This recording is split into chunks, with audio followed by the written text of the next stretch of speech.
నమస్తే. Welcome to Telugu రాజ్యం. నేను శిరీష. మనతో పాటు జూమ్ లో జాయిన్ అవుతున్నారు అమరావతి జేఏసీ అధ్యక్షులు బాలకోటయ్య గారు.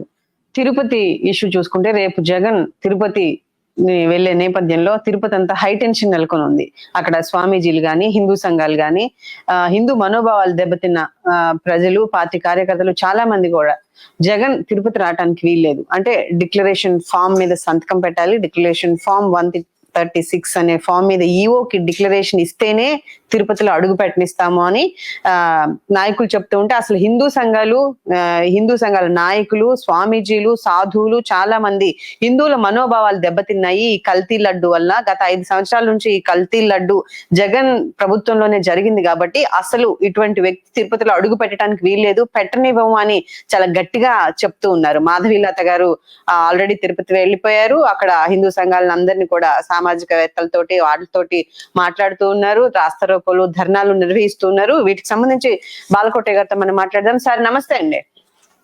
నమస్తే శిరీష గారు. సార్, రేపు తిరుపతి జగన్ వెళ్లే నేపథ్యంలో అక్కడ డిక్లరేషన్ ఫామ్ మీద సంతకం పెట్టరు అని వైసీపీ నాయకులు ఆల్రెడీ కొంతమంది చెప్తూ ఉన్నారు. రేపు ఏం జరగబోతుంది, అక్కడ ఎంత హై టెన్షన్ నెలకొని పోతుంది, అసలు డిక్లరేషన్ ఫామ్ మీద జగన్ సంతకం చెయ్యాలా అంటే గతంలో ముఖ్యమంత్రిగా ఉన్నప్పుడు నేను చేయలేదు, అంతకు ముందు కూడా నేను వెళ్ళాను, చేయలేదు అని అయితే జగన్ చెప్తున్నట్టుగా ఉంది. రేపు ఏం జరగబోతుంది అంటారు? శిరీష గారు నమస్తే. నమస్తే సార్. ఊరందరిది ఒకదారి అయితే ఉలిపికట్టది ఒకదారి అండి సార్. ఊరంతా ఒకదారి అయితే ఉలిపికట్టది ఒకదారి. తిరుపతి దేవస్థానానికి వెళ్ళినప్పుడు అన్యమతస్థులు డిక్లరేషన్ మీద స్వామివారిని నమ్ముతున్నామని చెప్పి సంతకం పెట్టి వెళ్ళాలనేది టిటిడి బోర్డు నిబంధన. ఓకే. గతంలో అది రాష్ట్రపతి అబ్దుల్ కలాం గారు పాటించారు. తర్వాత ఇతర రాష్ట్రాల మైనార్టీల సంఘ ముఖ్యమంత్రులు పాటించారు. సోనియా గాంధీ గారు కూడా పాటించారని చెప్పి చెప్తారు. సరే, ఒకళ్ళు పాటించలేదా అని కాదు. మనం అన్య మతస్థులం అయినప్పుడు, మనం వేరే మతాన్ని గౌరవిస్తున్నప్పుడు స్వామి గారి వారి దగ్గరికి వెళ్ళిపోయి డిక్లరేషన్ మీద సంతకం పెట్టి స్వామి నేను మిమ్మల్ని నమ్ముతున్నానని వెళ్ళటం అనేది మనకి గౌరవప్రదం స్వామివారి కంటే. ఇది హిందూ ధర్మం. ఈ రోజు శిరీష్ గారు, మీరు జగన్మోహన్ రెడ్డి గారు తిరుపతి వెళ్తున్నారు కాదు, ఆల్రెడీ వెళ్ళిపోయారు. అవునండి, వెళ్ళారు. ఆయన వెళ్తున్న తీరుని కనుక మీరు గమనిస్తే ఆయన తిరుపతి దేవదేవుని దర్శనం కోసం వెళ్తున్నట్టు కనిపించడంలా ఒక బల పరాక్రమణ కోసం వెళ్తున్నట్టు కనిపిస్తుంది. ఎక్కువగా రాజకీయ కోణమే కనిపిస్తూ ఉంది. తను ఏంటి అని నిరూపించు హడావుడి, ఆ స్వాగతాలు, ఆ అరుపులు, కేకలు దేనికి ప్రసిద్ధి? దేవదేవుని మీద దండయాత్ర పోతున్నట్టుగా అనుకుంటున్నారు. జగన్నాథుడి మీదకి జగనాసురుడు పోతున్నాడా? నేను ఈ మాట అంటాను కూడా సాహసిస్తున్నా. జగన్నాథుడి మీదకి జగనాసురుడు పోతున్నాడా, అసురుడు పోతున్నాడా? హిందూ కార్యక్రమమేనా? అది దైవ కార్యక్రమమేనా?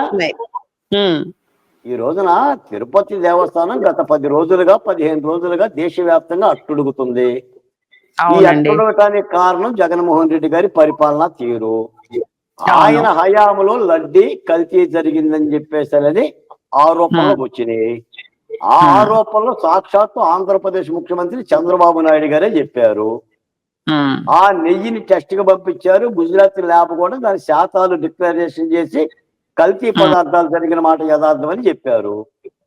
ఆయన అడ్వకేట్ జనరల్ గా పనిచేసిన పొన్నవోలు గారు కూడా పంది మాసము, ఏదో మాసం, ఏనుగు మాసం, ఏనుగు కొవ్వు, పంది కొవ్వు అని పంది కేజీ 1400 ఉంటుంది యదో మాసం అని మాట్లాడిండు. అవునండి. ఈ నేపథ్యంలో మరి తిరుపతికి ఈయన పోతున్నాడు. దేనికోసం పోతున్నాడు? ప్రక్షాళన కోసం పోతున్నాడా? ప్రాయచిత్తం కోసం పోతున్నాడా? భగవంతుడి మీద ప్రేమ కోసం పోతున్నాడా? భగవంతుడి మీద దండెత్తడానికి పోతున్నాడా? లేదా ఆంధ్రప్రదేశ్ లో క్రిస్టియన్ హిందూ మతాల మధ్య ఒక చిచ్చు పెడదామని వెళ్తున్నాడా? దేనికి వెళ్తున్నాడు చెప్పండి శిరీష గారు, నేను మిమ్మల్ని అడుగుతున్నాను. అది భగవంతుడి దగ్గరికి వెళ్ళే కార్యక్రమమేనా? ఏంటి మేడం అది? కరుణాకర్ రెడ్డి వెళ్ళి అక్కడ ప్రమాణం చేశాడు, ఈ రేపు జగన్ కూడా అలాగే చేస్తాడేమో, నేను ఏ తప్పు చేయలేదు అని అక్కడ కోనేట్లో స్నానం చేసి ఒక ప్రమాణం చేస్తారేమో అని అనుకుంటున్నారు జనాలంతా. అనుకుంటున్నారు కాదు మేడం, అనుకుంటున్నారు కాదు, అసలు దీని మీద చర్చ అనవసరం. జగన్మోహన్ రెడ్డి గారు ముందుగానే ప్రకటించాలి, నేను డిక్లరేషన్ మీద సంతకం పెట్టే దైవ దర్శనానికి వెళ్తానని ప్రకటించాలి ఆ పార్టీ. ఏంటి నొప్పి ఏంటి మీకు, దీనిలో దాపరికం ఏంటి, అసలు పెట్టిపోతారా పెట్టకుండా పోతారా? రాజకీయ హడావిడి చేయడానికి మాత్రం సమాయత్తం అవుతున్నట్టుగా ఉంది వైసీపీ శ్రేణులంతా కూడా. శిరీష గారు, రాష్ట్రం మొత్తం కోరుకుంటుంది ఏంటి, తిరుపతి తిరుమల నిబంధన డిక్లరేషన్ మీద సంతకం పెడితే గాని జగన్మోహన్ రెడ్డి గారు తిరుపతి కొండ మీదకి వెళ్ళటానికి టీటీడీ వాళ్ళు అధికారం ఇవ్వాలి, అవకాశం ఇవ్వాలని కోరుతున్నారు. దాని మీద వైసీపీ పార్టీ ఇప్పటి వరకు ఇచ్చిన వివరణ ఏముంది చెప్పండి? ఇప్పటి వరకు మేము పెడతామని గాని పెట్టమని గాని పోనీ దొడ్డిదారిని కొండ మీదకి వెళ్తామని కానీ ఏమన్నా మాట్లాడుతుందా? ఎందుకు మాట్లాడతాం? నమ్మకం ఏంటి? వారి పార్టీ తరపున పేర్ని నాని, కొడాలి నాని వీళ్ళందరూ అంటం ఏంటంటే, ఇంతకు ముందు ఎప్పుడు మేము పెట్టలేదు, ఇప్పుడు పెట్టాల్సిన అవసరం ఏముంది, అసలు జగన్మోహన్ రెడ్డి గారిని ఫామ్ మీద, డిక్లరేషన్ ఫామ్ మీద సంతకం పెట్టించుకోవాల్సినంత అదేం మాకు కనపడట్లేదు, ఇప్పుడు ఎందుకు కొత్తగా రాజకీయం చేయడానికే ఇవన్నీ చేస్తున్నారు అని వాళ్ళు నిన్న ప్రెస్ మీట్ పెట్టి మరీ చెప్తున్నారు. శిరీష్ గారు, భగవంతుని విషయంలో ఈ విధమైన వివాదాన్ని ఇప్పుడు ఎవరు రాజేస్తున్నట్టు మరి ఇలా మాట్లాడుతున్నారంటే, ఇప్పుడు టీటీడీకి ఆ నిబంధన ఉందా లేదా? ఆ నిబంధన ఉంటే పెట్టాల్సిన ధర్మం వీళ్ళ మీద ఉందా లేదా? మేము గతంలో పెట్టకపోవటం, మేము గతంలో పెట్టడం, అసలు వివాదం ఏంటి మేడం? నేను చెప్తున్నాను శిరీష గారు, కులము మతము సమాజంలో ఒక ఒరిగట్టి బాబు నిప్పు లేకుండానే అంటుకుంటాయి. ఈ విధమైన పరిస్థితి జగన్మోహన్ రెడ్డి గారికి కావాలనే హిందూ మనోభావాలనే క్రిస్టియన్ మనోభావాల మధ్య మంట పెట్టే ప్రయత్నం చేస్తున్నాడు ఆయన. ఇది క్షమార్హం కాదు. ఖచ్చితంగా రేపు పొద్దున ఏదన్నా ఇబ్బంది జరిగి హిందూ మతం కనుక రగిలితే పరిస్థితి ఏమిటి? మీకు ఉత్తర భారతదేశానికి దక్షిణ భారతదేశానికి తేడా ఉంటుంది మేడం. ఉత్తర భారతదేశంలో హిందువులు భగవంతుని విషయంలో ఊగిపోతారు, మనం కొద్ది సరళంగా ఉంటాం. హిందువులు గనక భగవంతుడు ఆయుధాలు ధరిస్తూ ఉంటుంటాడు, మీకు తెలుసో లేదు. ఇప్పుడు శ్రీకృష్ణ భగవానుడు ఏం ఆయుధం పడతాడు? విష్ణు చక్రం పడతాడు. రాముడు ఏం పడతాడు? ధనస్సు పడతాడు. కృష్ణుడు ఏం పడతాడు? విష్ణు చక్రం పడతాడు. ఎందుకు పడతారు?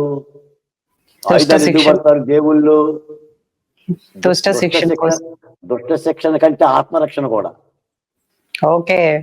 వాళ్ళని కాపాడుకోవడం కోసం ఇతరుల ఆయుధాలు అడగరు. ప్రతి భగవంతుడు ఒక ఆయుధం కలిగి ఉంటాడు హిందూ ధర్మంలో. అవునండి.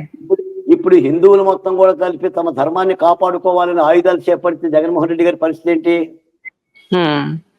మీరన్న ఆ రెండు పేర్లు, కొడాలి నాని, పేర్ని నాని, ఎక్సెట్రా ఎక్సెట్రా, ఈ బుడంకాయలు ఉన్నాయి కదా, దోసకాయలు, చెట్టాన్ని పనికిరాని కుక్కమూతి పిందెలు, ఏంటి పరిస్థితి?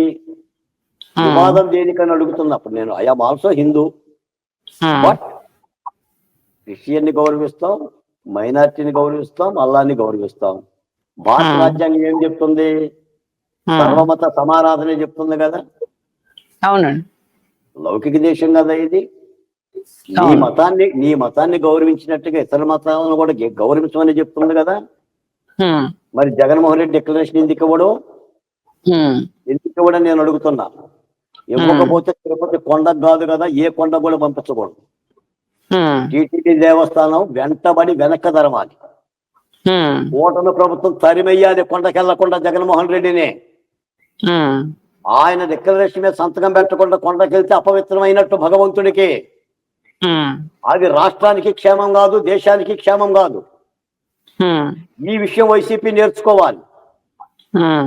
డిక్లరేషన్ మీద సంతకం పెట్టి శిరస్సు వంచి సంతకం పెట్టి భగవంతుని నమ్ముతున్నాను అని అంటేనే టీటీడీ అవకాశం ఇవ్వాలి, లేకపోతే ఎట్టి పరిస్థితుల్లో అవకాశం ఇవ్వకూడదు. ఈ రోజున వైసీపీ పార్టీ ఒక ఆటంకవాదిలాగా మారిపోయిందంటే ప్రతిదీ వివాదమే. మీకు జగన్మోహన్ రెడ్డి గారి వ్యవహార శైలి ఇది. ఏ బచ్చేగాడు చెప్పాడు, ఏ లుచ్చేగాడు చెప్పాడండి 3 రాజధానులు ఉన్నాయని. దక్షిణాఫ్రికాలో దక్షిణాఫ్రికాని ఆదర్శంగా తీసుకుంటారా శిరీష గారు? 3 రాజధానులు వాడు ఎవడో పెట్టిండు, మనం పెట్టుకుందామని. గతంలో అది బాగా దీన్ని బచ్చేతనం అంటారా, లుచ్చేతనం అంటారా? మనకు తెలుసా శిరీష గారు దక్షిణాఫ్రికా ఒకటి ఉందని ఆంధ్రప్రదేశ్ ప్రజలకి, అమరావతికి భూములు ఇచ్చిన రైతులకి, అమరావతికి భూములు తీసుకుంటున్నప్పుడు ఈయనకి దక్షిణాఫ్రికా గుర్తు లేదు అసెంబ్లీలో? అమరావతి ఇక్కడే ఉంటుందని చెప్పాడు కదా. అవును, ఆయన చెప్పాడు ఖచ్చితంగా అమరావతికి మేము మద్దతు ఇస్తామని చెప్పాడు అసెంబ్లీ సాక్షిగా. మద్దతు ఇస్తామని చెప్పడం కాదు, మద్దతు ఇచ్చాడు. అవును, గోడు ఇక్కడే కట్టుకుంటానని చెప్పాడు. అవును, కట్టుకున్నాడు కూడా ఆల్రెడీ. మరి తర్వాత ఏం చేశాడు? దక్షిణాఫ్రికా తెచ్చి అడ్డం పెట్టాడు. అసలు అమరావతిలో కమ్మలు తప్ప ఇంకెవరు లేరన్నాడు. అసలు అమరావతి పనికిరాదన్నాడు. 5 ఏళ్లలో అమరావతిని అడవిని చేస్తే ఈ ప్రభుత్వం వచ్చి 36 కోట్ల రూపాయలతో కంప చెట్ల తొలగించే కార్యక్రమం చేపట్టింది. అంటే అమరావతిలో జగన్మోహన్ రెడ్డి గారు పెంచిన కంప చెట్లకే 36 కోట్లు అయింది. అంటే ఇది ఎందుకు చెప్తున్నా, నేను వ్యవహార శైలి గురించి చెప్తున్నా. వితండవాదం గురించి, ఆటంకవాదం గురించి. మరి ఇప్పుడు భగవంతుడి విషయంలో ఏం చేస్తాడు జగన్మోహన్ రెడ్డి? డిక్లరేషన్ ఇచ్చి వెళ్తాడా, ఇవ్వకుండా వెనక్కి తిరిగి వస్తాడా? మీరు ప్రభుత్వ టైంలో చాలా దేవాలయాలకు కూడా అంటే మత సామరస్యానికి కొంచెం ఇబ్బంది కలిగిన సంఘటనలు కూడా మనం చూసాం. అంతర్వేది రథం కాలు శిరీష గారు మామూలు ఇబ్బంది కాదు. శిరీష గారు చాలా ఇష్యూస్ ఉన్నాయండి.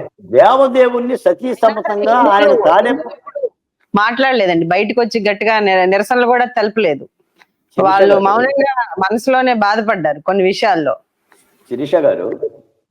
కానీ తిరుపతి లడ్డు విషయంలో జనాలు అలా ఊరుకోవట్లేదండి. హిందూ సంఘాలు చాలా గట్టిగా చెప్తున్నాయి. అసలు డిక్లరేషన్ ఇచ్చినా గానీ తిరుపతిలో జగన్ అడుగు పెట్టడానికి వీలు లేదనే చెప్తున్నారు. అంటే గత 18 సార్లు ఏదైతే కల్తీ నూనె జరిగింది అని చెప్పి తనే చెప్తున్నాడో అసలు అప్పుడు ఎందుకు బయటకు రాలేదు? అన్ని సార్లు ఉన్న రిపోర్ట్ లో ఏముంది, ఇప్పుడు బయటకు తేవాలి అని కూడా శ్రీనివాసానంద స్వామి గట్టిగా మాట్లాడుతున్నారు ఈ రోజు. శిరీష గారు, దేవదేవుడి వెంకన్నని సతీ సమేతంగా తాడేపల్లి ప్యాలెస్ కి తెచ్చుకొని పెట్టుకున్నాడు. ఈయన భగవంతుడి దగ్గరికి వెళ్లకుండా భగవంతుడే తెచ్చి తాడేపల్లి ప్యాలెస్ లో 4 కోట్ల రూపాయలు ఖర్చుతో పెట్టుకున్నాడు. ఆంధ్రప్రదేశ్ లో 250 దేవాలయాల మీద దాడుల కార్యక్రమాలు జరిగినాయి. రాముడు తల తీశారు, సీతమ్మోరి పాదాలు తీశారు, రథాలు తగులబెట్టారు. మంత్రులు ఏం మాట్లాడారు అప్పట్లో? ఏమవుతుందయ్యా రథం తగలబడితే ఓ 10 లక్షల రూపాయలతో రథం కొనుగోలు చేస్తామని చెప్పారు. ఏముందయ్యా రాగి కిరీటం, ఇత్తడి కిరీటం అని మాట్లాడారు. మీకు ఇంకో మాట కూడా చెప్పారా? జగన్మోహన్ రెడ్డి గారి భార్య భారతీరెడ్డి, సునీతారెడ్డిల వివాహం ఒకేసారి జరిగింది. వీళ్ళిరువురి వివాహము రాజారెడ్డి గారి యొక్క ఆహ్వాన పత్రిక మీద జరిగితే ఆ పత్రికలు ఏం రాసుకున్నారు తెలుసా? పరిశుద్ధాత్మ ఆధ్వర్యంలో క్రిస్టియన్ వివాహ కార్యక్రమం జరిగింది. మరి అన్ని మసత్తులే కదా, డిక్లరేషన్ ఇవ్వాల్సిన బాధ్యత ఉంది కదా. మీకు ఇంకో 2 మాటలు కూడా చెప్తా. ఇప్పుడు వైవి సుబ్బారెడ్డి, వై అంటే యెహోవా, వి అంటే వినిస్టన్. వినిస్టన్ అనేది one of the name in the Bible. అంటే యెహోవా వినిస్టన్ సుబ్బారెడ్డి క్రిస్టియన్ పేరు. ఈయన భార్య చేతులు ఎప్పుడు బైబిలే ఉంటుంది. అవును, తప్పలేదండి. అంటే వాళ్ళు చాలా గౌరవంగా, అభిమానంగా, ప్రేమగా, నమ్మకంగా, చాలా పవిత్రంగా చూస్తూ ఉంటారు. అటువంటిదే వేరే వాళ్ళని కూడా గౌరవించాలి. అందుకని ఏమ చేతిలో బైబిల్ ఉంటుంది. అవునండి. విజయమ్మ గారి పక్కన ఉంటుంది. అవును. తిరుపతి కొండ మీద కూడా ఏమో జగన్నాథరెడ్డి గోవింద, జగన్నాథరెడ్డి గోవింద అని దేవునికి కాకుండా జగన్మోహన్ రెడ్డి గోవింద చెప్పింది. అలాంటి క్రిస్టియన్ సాంప్రదాయం కలిగిన కుటుంబానికి సంబంధించిన వైవి సుబ్బారెడ్డికి చైర్మన్ పదవి ఎట్టిస్తారండి? ఉమ్, ఎట్టిస్తారు చెప్పండి? అది అపవిత్రం కాదా? అంటే చాలా ప్రక్షాళన చేయాల్సి ఉంటుంది కదా సార్. మరి అంటే అక్కడ అన్య మతస్థులకి ఎవరికి ఉద్యోగాలు ఇవ్వకూడదు, ఏదైతే పవన్ కళ్యాణ్ గారు చెప్పారో మొత్తంగా ప్రక్షాళన చేయాలి, అక్కడ నమ్మకం అంటే హిందుత్వాన్ని నమ్మే వాళ్ళకి మాత్రమే అక్కడ ఉద్యోగాలు కల్పించాలి, దానికి సంబంధించి ఆ గౌరవం ఉన్నోళ్ళని మాత్రమే ఏదైనా సరే ఉద్యోగాల్లో పెట్టాలి అని చెప్పేసి హిందూ సంఘాలు అన్ని కూడా ఒక డిక్లరేషన్ అయితే ఇస్తున్నాయి. అది జరుగుతుందంటారా ముందు ముందు? శిరీష గారు, ఇంకా రెండో మాట చెప్తున్నాను, ఆ మాటకు మీరు అడ్డం వచ్చారు. రెండో మాట చెప్తున్నాను. బోమన కరుణాకర్ రెడ్డి, బోమన కరుణాకర్ రెడ్డి రెండవ చైర్మన్ గా ఇచ్చాడు ఆయన. ఆయన కూడా జగన్మోహన్ రెడ్డి గారి బంధువు. ఆయన కొడుకు పెళ్లి క్రిస్టియన్ సాంప్రదాయంలో చేశాడు, కుమార్తె పెళ్లి క్రిస్టియన్ సాంప్రదాయంలో చేశాడు. అవునండి. అంటే హిందువులు కాని వాళ్ళకి చైర్మన్ పోస్టులలో అప్పచెప్పండి జగన్మోహన్ రెడ్డి. మీకు టీటీడీ పాలక మండలిని అపవిత్రం చేసినప్పుడు లడ్డూని అపవిత్రం చేయడానికి నమ్మకం ఏంటి చెప్పండి? మీకు ఇంకో మాట కూడా చెప్తాను. ట్యాంకర్ లో 3 అరల ద్వారా నెయ్యి వస్తుంది. మొదటి అరలో నాణ్యమైన నెయ్యి పోస్తారు, మిగిలిన 2 అరల్లో కూడా ఈ కల్తీ నెయ్యి పోస్తారు. ఓకే. మొదటి అరనే టెస్టింగ్ చేస్తారు అధికారులు. ఓకే. ఇక ఈ 2 అరలు వెళ్ళిపోతుంది.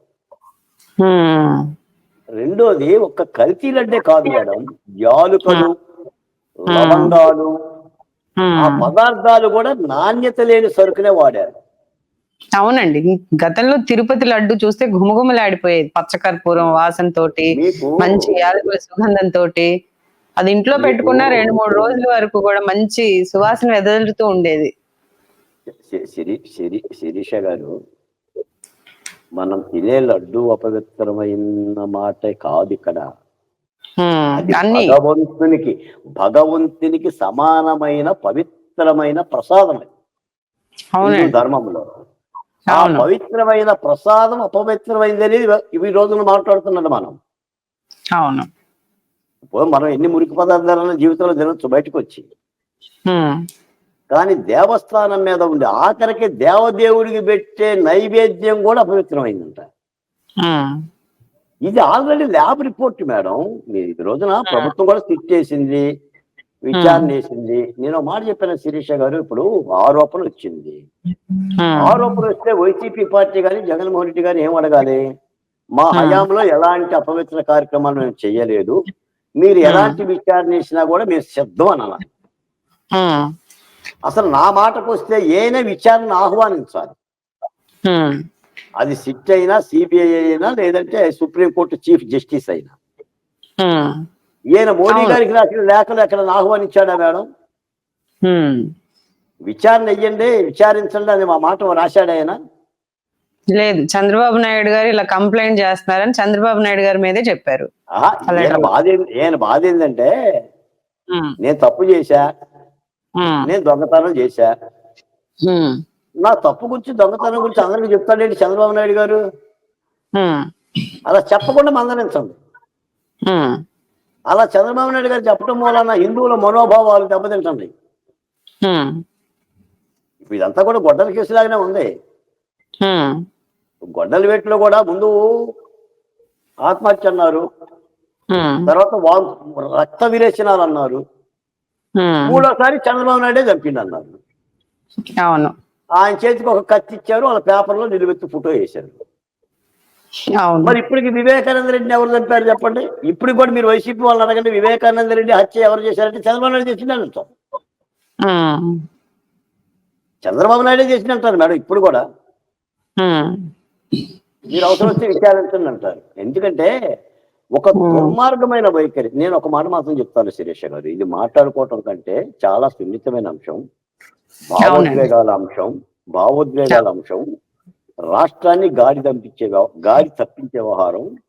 కూటమి ప్రభుత్వం కానీ, టీటీడీ కానీ, పోలీస్ డిపార్ట్మెంట్ కానీ ఎట్టి పరిస్థితుల్లో డిక్లరేషన్ మీద సంతకం పెట్టకుండా జగన్మోహన్ రెడ్డి గారిని కొండకు పంపించకూడదు. అలా కొండకు పంపిస్తే 5.5 కోట్ల మంది ప్రజలు అవమానించినట్టు, భగవంతుని అవమానించినట్టు, దేశవ్యాప్తంగా ఉన్న హిందూ ధర్మాన్ని, అవమానించినట్టు, నరేంద్ర మోడీని అవమానించినట్టు, అమిత్ షాని అవమానించినట్టు. బీజేపీ వాళ్ళు ఒక మాట కూడా మాట్లాడట్లేదు సార్. మరి భారతీయ జనతా పార్టీ కూడా మాట్లాడుతున్నారు మేడం. మొత్తం వాళ్ళ పార్టీ శ్రేణులే ఆ యాక్టివిటీ చేస్తున్నారు. ఆర్ఎస్ఎస్ గాని, బజరంగ దళ్ గాని, హిందూ పరిషత్, వీళ్ళందరూ ఎవరు వీళ్ళందరూ ఎవరు భారతీయ జనతా పార్టీ సంబంధించిన మాతృ సంస్థలు కదా. అవునవును, మాతృ సంస్థలు కదా. దీన్ని రాజకీయం చెయ్యకూడదని చెప్పి భారతీయ జనతా పార్టీ పెద్దలు కాసేపు ఆగుతున్నారు. వాళ్ళ మాతృ సంస్థలు శాఖలు మాట్లాడుతున్నాయి. అసలు ఒకళ్ళు మాట్లాడుతున్నారా మాట్లాడటం లేదా అది కాదు శిరీష గారు. మనం కొన్ని అంశాల జోలికి వెళ్ళినప్పుడు రాజకీయ పార్టీ నాయకుడైనా మాజీ ముఖ్యమంత్రి అయినా కూడా సున్నితంగా వ్యవహరించాల్సిన అంశాలని శిరసుంచి సున్నితంగా వ్యవహరించాలి. వివాదం కానివ్వదు. ఈ రోజున ఈ లడ్డు వ్యవహారం గాని, తిరుపతి టూర్ ప్రోగ్రాం గాని జగన్మోహన్ రెడ్డి గారు రాజకీయం చేస్తున్నారు.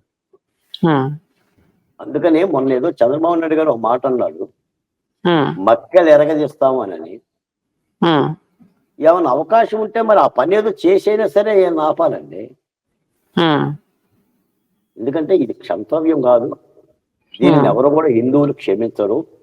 అలా అని చెప్పేసి ఇతర మతాలను ద్వేషించడం కూడా కాదు. క్రైస్తవులు మనం ఎలా అయితే గౌరవిస్తామో, అల్లాని ఎలా గౌరవిస్తామో, హిందూ ధర్మాన్ని కానీ వెంకన్నను కానీ గౌరవించాలి. జగన్మోహన్ రెడ్డి నేను డిమాండ్ చేస్తున్నాను, మీరు రాజకీయం చేసి కుప్పిగొంతులు వేయటం కానీ అట్ట కుప్పిగొంతులు వేసే మీ రాజకీయ జీవితం ఇలా అయ్యింది. 11కు వచ్చింది. ఓడిపోయిన తర్వాత కూడా ప్రగల్భాలు ఎందుకు? 151 ఇస్తేనే కాపాడుకోవడం చేతగాల. ఆ 11 అయినా కాపాడుకోండి, లేకపోతే భూస్థాపితం అయిపోతారు. నేను మాట చెప్తాను శిరీష గారి సందర్భంగా, మీరు ఎవరితోనైనా పెట్టుకోండి కానీ వెంకన్నతో పెట్టుకోమాకండి, ఏడుకొండలతో పెట్టుకోమాకండి. మీ కొండ పగిలిపోతుంది. అది ధర్మం అది. కాబట్టి డిక్లరేషన్ మీద సంతకం పెట్టి జగన్మోహన్ రెడ్డి గారు దర్శనానికి వెళ్ళాలి. డిక్లరేషన్ మీద సంతకం పెట్టే ఇష్టం లేకపోతే కొండ నుంచి తిరిగి వెళ్ళిపోవాలి బెంగళూరు. కొండని తాకే అర్హత లేదని ఈ సందర్భంగా తెలియజేస్తుంది. Okay sir, thank you sir. Thank you Shirish garu. Right. రేపు కొండ మీద ఏం జరుగుతోంది అంటే, ఇది జగన్మోహన్ రెడ్డి రాజకీయ పందాలు ఆలోచించి దీన్ని రాజకీయం చేస్తారా, ప్రజల మనోభావాలకు అనుగుణంగా హిందూ సంఘాల మనోభావాలను గౌరవిస్తూ డిక్లరేషన్ మీద సంతకం చేస్తారా? రేపు ఏం జరుగుతోంది తిరుపతి కొండలో? ఇది జగన్మోహన్ రెడ్డి రాజకీయ జీవితానికి మాయని మచ్చలా మారుతుందా, లేకపోతే తప్పిదాన్ని క్షమించమని భగవంతుడిని వేడుకుంటాడా? ఎలా జరుగుతోంది, అసలు తప్పు జరిగిందా లేదా, ఇంకా ఎటువంటి విషయాలు వచ్చే అవకాశం ఉందో రేపు చూద్దాం. రేపు తిరుపతి కొండ మీద ఎంత హడావిడి చేస్తారో రాజకీయంగా అన్ని రాజకీయ నాయకులు, రాజకీయ సంఘాలు, హిందూ సంఘాలు, వైసీపీ నాయకులు, రేపు తిరుపతి కొండ మీద జరిగే ఎలా ఉండబోతుంది అనేది చూద్దాం.